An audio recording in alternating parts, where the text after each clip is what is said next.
Good morning sir. Good morning. Ranjith, head office ಇಂದ ನಿನ್ನ ವಿಷಯದ ಬಗ್ಗೆ ಮೇಲ್ ಕಳಿಸಿದ್ರು, ಅದನ್ನೇ ನೋಡ್ತಾ ಇದ್ದೆ. ಎಲ್ಲಿ ಸರ್? ಮಸಾಲ ವಡೆನೇ ಕಾಣಿಸ್ತಾ ಇಲ್ಲ. ಏನ? ಕೆಲಸ ಶುರು ಮಾಡಕ್ಕಿಂತ ಮುಂಚೆ ಬಿಸಿ ಬಿಸಿ ಮಸಾಲ ವಡೆ ನಿಮ್ ಟೇಬಲ್ ಮೇಲೆ ಇರುತ್ತೆ, ಅದಕ್ಕೆ ಅಂತಾನೆ ಬಂದೆ. ಏನಯ್ಯ ನೀನು? ನಾನು ಎಂತ ಮುಖ್ಯವಾದ ವಿಷಯದ ಬಗ್ಗೆ ಮಾತಾಡ್ತಾ ಇದ್ದೀನಿ, ನೀನು ಆಫ್ಟರ್ ಆಲ್ ಮಸಾಲ ವಡೆ ಬಗ್ಗೆ ಮಾತಾಡ್ತಾ ಇದೆಯಲ್ಲ. ಸರ್, ಹೆಡ್ ಆಫೀಸಲ್ಲಿರೋರ್ಗೆ ಏನ್ ಸರ್ ಕೆಲಸ? ಆರಾಮಾಗಿ ಎಸಿ ರೂಮಲ್ಲಿ ಕೂತ್ಕೊಂಡು ನಮ್ಮಂತವ್ರ ಮೇಲೆ ಅಧಿಕಾರ ಚಲಾಯಿಸ್ತಾರೆ. ಒಂದ್ ಕೆಲಸ ಮಾಡು ಅಂತ ಹೇಳೋದು ತುಂಬಾ ಈಸಿ ಸರ್. ಅವ್ರು ಅದನ್ನ ಪ್ರಾಕ್ಟಿಕಲ್ ಆಗಿ ಮಾಡ್ದಾಗ್ಲೇ ಅದ್ರ ಕಷ್ಟ ಏನು ಅಂತ ಗೊತ್ತಾಗೋದು. ಸರಿ ಸರ್, ಏನಂತ ಕಳ್ಸಿದಾರೆ?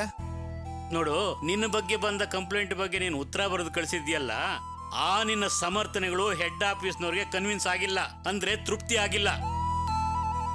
ಪೊಲೀಸ್ನವರು ನಮ್ಮ ಬ್ಯಾಂಕಿಗೆ ಬಂದು ನಿನ್ನ ವಿಚಾರಿಸಿ ಹೋದ್ರಲ್ಲ, ಕಸ್ಟಮರ್ಸ್ಗೆ ಬ್ಯಾಂಕ್ ಬಗ್ಗೆ ಹೇಗೆ ನಂಬಿಕೆ ಬರುತ್ತೆ ಅಂತ ಕೇಳ್ತಾ ಇದ್ದಾರೆ. ಸರ್, ಪೊಲೀಸವ್ರು ಬಂದು ಬ್ಯಾಂಕ್ ಕೆಲಸ ಮಾಡೋರ್ನೆಲ್ಲ ಹೇಳ್ಕೊಂಡು ಹೋದ್ರು. ನಮ್ಮ ಅಣ್ಣ ರಾಜು ಅಂತಾನೆ ಕರ್ಕೊಂಡು ಹೋಗಿದ್ದು. ಅದ್ರಿಂದ ಅವ್ರಿಗೇನ್ ಸರ್ ಸಮಸ್ಯೆ? ಎಷ್ಟೇ ಆದ್ರೂ ಪೊಲೀಸ್ನವರು ಬ್ಯಾಂಕಿಗೆ ಬಂದು ಹೋಗಿದ್ದು ನಿನ್ನಿಂದ ತಪ್ಪು ತಾನೆ. ನೋಡಯ್ಯ, ನಾನು ನಿನಗೆ ಮೊದಲಿನಿಂದಲೂ ಹೇಳ್ತಾ ಇದ್ದೀನಿ, ನಿನ್ನ ಕೆಲಸದ ಬಗ್ಗೆ ನೀನು ಸಾಧಾರಣವಾಗಿ ತೆಗೆದುಕೊಳ್ತಾ ಇದೀಯಾ. ಅದಕ್ಕೆ ನಾನು ಹೇಳೋದು, ಇನ್ಮೇಲೆ ಬೇರೆ ಎಲ್ಲಾದ್ರೂ ಕೆಲಸಕ್ಕೆ ಹೋಗೋದು ಆಗದೆ ಇರೋ ಮಾತು. ಒಂದ್ ವೇಳೆ ಬೇರೆ ಬ್ಯಾಂಕಲ್ಲಿ ಕೆಲಸ ಸಿಕ್ತು ಅಂತ ಇಟ್ಕೋ, ಅಲ್ಲಿ ಕೂಡ ಇಂಥ 100 ಸಮಸ್ಯೆಗಳು ಎದುರಾಗ್ತವೆ. ಅದಕ್ಕೆ ನಾನು ಹೇಳೋದು, ನಿನ್ನ ಕೆಲಸ ಉಳಿಸ್ಕೊಳ್ಳೋದ್ರ ಬಗ್ಗೆ ಯೋಚನೆ ಮಾಡು ಅಂತ. ನೋಡಪ್ಪ, ಇದೇ ಬ್ರಾಂಚ್ ಅಲ್ಲಿ ನಾನು ಇನ್ನೂ 1 ವಾರ ಇರ್ತೀನಿ. ಅಷ್ಟರಲ್ಲಿ ನಿನ್ನ ವಿಷಯನೆಲ್ಲ ಸೆಟ್ ರೈಟ್ ಮಾಡಿ ನಿನಗೊಂದು ದಾರಿ ತೋರಿಸ್ಬಿಟ್ಟು ಹೋಗೋದು ಅನ್ನೋದು ನನ್ನ ಅಭಿಲಾಷೆ. ಏನ್ ಸರ್, ಏನ್ ದೊಡ್ಡ ಕೆಲಸ ಇದು? ದುಡ್ಡು ಸಂಪಾದನೆ ಮಾಡೋದಕ್ಕೆ ಸಾವಿರಾರು ದಾರಿ ಇದೆ. ಏನಿಲ್ಲ ಅಂದ್ರು ನಮ್ ಬ್ಯಾಂಕಲ್ಲೇ ಸಾಲ ತಗೊಂಡು ಬಿಸ್ನೆಸ್ ಶುರು ಮಾಡಿರೋರೆಲ್ಲ 1-2 ವರ್ಷದಲ್ಲಿ ಕೋಟಿ ಕೋಟಿ ಹಣ ಸಂಪಾದನೆ ಮಾಡಿ ಇದೇ ಬ್ಯಾಂಕ್ ಮುಂದೆ ಕಾರಲ್ಲಿ ಬಂದು ಇಳಿತಾರೆ. ನಮ್ಮ ಹತ್ರನೇ ಸಾಲ ತಗೊಂಡು ಆ ದುಡ್ಡು ಇಟ್ಕೊಂಡು ಬಿಸ್ನೆಸ್ ಶುರು ಮಾಡಿ ಸಂಪಾದನೆ ಮಾಡುವಾಗ ನಮ್ ಕೈಲಿ ಇದೆಲ್ಲ ಮಾಡೋದಕ್ಕಾಗೋದಿಲ್ವಾ ಸರ್? ಏನ್ ಈ ಕೆಲಸ ಇಲ್ಲ ಅಂದ್ರೆ ಏನು?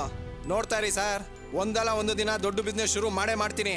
ನೋಡು ರಂಜಿತ್, ಬಿಸ್ನೆಸ್ ಮಾಡೋದು ಎಲ್ರಿಂದಲೂ ಸಾಧ್ಯವಾಗಲ್ಲಪ್ಪ. ಅದಕ್ಕೆ ತುಂಬಾ ಜಾಣ್ಮೆ ಬೇಕು, ಅದು ಎಲ್ರಿಂದಲೂ ಸಾಧ್ಯವಾಗಲ್ಲಪ್ಪ. ಇನ್ನೊಂದು ವಿಷಯ ಗೊತ್ತಾ, ಕೆಲವು ಸಿನಿಮಾ ಹೀರೋಗಳು ಆಕ್ಟ್ ಮಾಡಿದಂತ ಸಿನಿಮಾಗಳು ಸೂಪರ್ ಸಕ್ಸಸ್ ಆಗಿವೆ. ಆದ್ರೆ ನಾನೇ ಎಲ್ಲ ಮಾಡ್ತೀನಿ, ಹೀರೋ ಆಗ್ತೀನಿ, ಪ್ರೊಡ್ಯೂಸರ್ ಆಗ್ತೀನಿ, ಡೈರೆಕ್ಟರ್ ಆಗ್ತೀನಿ ಅಂತ ಹೋಗಿ ಫ್ಲಾಪ್ ಆಗಿರೋದು ಉಂಟು. ಅದಕ್ಕೆ ನಾನು ಹೇಳೋದು, ನಮ್ಗೆ ಏನ್ ಕೆಲಸ ಗೊತ್ತೋ ಅದನ್ನೇ ನೀಟಾಗಿ ಮಾಡ್ಬೇಕು ಅಂತ. ನೀನು ಹೀಗೆ ವಾದ ಮಾಡ್ಕೊಂಡು ನಿಂತ್ಕೋಬೇಡ.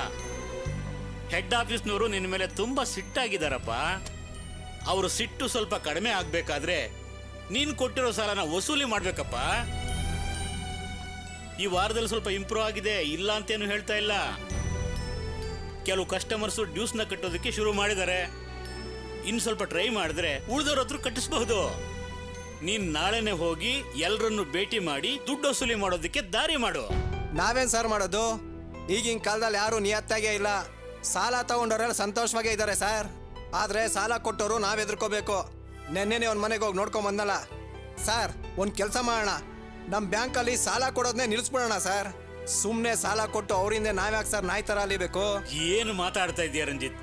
ನೀನು ಬ್ಯಾಂಕ್ ಎಕ್ಸಾಮ್ ಪಾಸ್ ಮಾಡಿ ತಾನೆ ಬ್ಯಾಂಕ್ ಕೆಲ್ಸಕ್ಕೆ ಬಂದಿದ್ದು.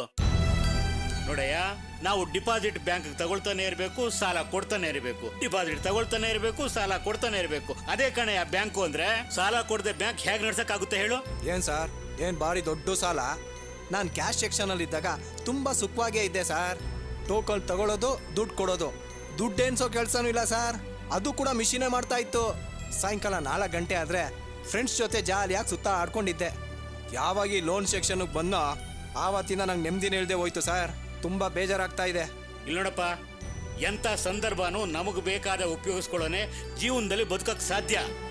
ಮೊದ್ಲು ನಿನ್ ಸಾಲ ವಸೂಲಿ ಮಾಡಕ್ ಶುರು ಮಾಡು. ನಿನ್ನ ಕೆಲಸ ನೀನ್ ನ್ಯಾಯವಾಗಿ ಮಾಡಿದ್ರೆ ಹೆಡ್ ಆಫೀಸ್ನವ್ರು ನಿನ್ ಮೇಲೆ ಯಾಕೆ ಕೋಪಿಸ್ಕೋತಾರೆ? ಸರಿ ಸರ್, ನಾಳೆಯಿಂದಾನೆ ವಸೂಲಿ ಮಾಡೋಕೆ ಶುರು ಮಾಡ್ತೀನಿ. ಹೌದು, ಎಲ್ಲಿ ಸರ್ ಮಸಾಲ ವಡೆನೇ ಬರ್ಲಿಲ್ಲ? ಗೊತ್ತಿಲ್ಲಪ್ಪ. ಒಂದ್ ವೇಳೆ ಆ ಟೀ ಅಂಗಡಿ ಓನ್ಗೂ ನನ್ನ ಟ್ರಾನ್ಸ್ಫರ್ ವಿಷಯ ಗೊತ್ತಾಗ್ಬಿಟ್ಟಿರ್ಬೇಕು. ನೋಡಯ್ಯ, ಮನುಷ್ಯನಿಗೆ ಪವರ್ ಇರೋರ್ಗೂ ಮಾತ್ರ ಮರ್ಯಾದೆ. ಪವರ್ ಹೋಯ್ತು ಅಂತ ಇಟ್ಕೋ, ಹಲ್ಕಿತ್ತ ಹಾವಂತರ ಆಗ್ಬಿಡ್ತಾನೆ ಮನುಷ್ಯ.